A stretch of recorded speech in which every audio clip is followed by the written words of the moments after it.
Race and leadership.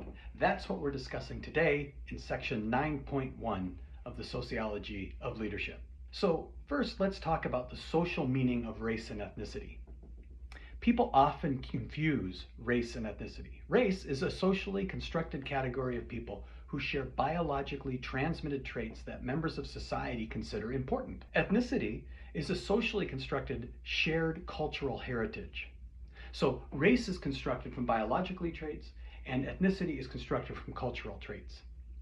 In fact, millions of people in the United States do not think of themselves in a single category, but as having mixed ancestry. So why does this matter? Let's look at the general theory of leadership. First, recall the 4 points. First, there's personality traits, and we see no difference in strengths and personality traits across race. Now let's look at the organization.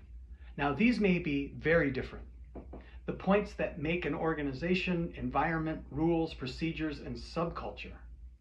Older organizations who have remained stagnant are more likely to have racial discrimination. New organizations and older ones who have committed to growth are less likely to see racial discrimination. Next is society. For society, we're going to see a very different impact on race and the general theory of leadership. Laws, norms, values are ingrained in the community, and laws are meant to protect against discrimination, and in this case, allow leadership to flourish. However, values may prevent the laws from being enforced or unwritten discriminatory norms to exist. So the final piece, time and place, and although personality traits, organizations, and society are all important, so is time and place when understanding leadership. Think of Martin Luther King Jr. His personality traits are charismatic, knowledgeable, intelligent, focused. His organization was the Southern Leadership Conference. His society, well, it was the right time for his type of leadership.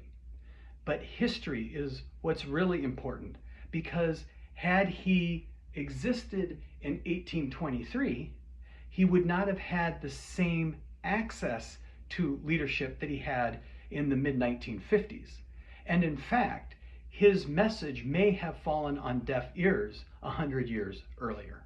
So race and the general theory of leadership go hand in hand in how to explain strong leadership, but it's important to understand all aspects to gain a deeper knowledge of how race and leadership intertwine.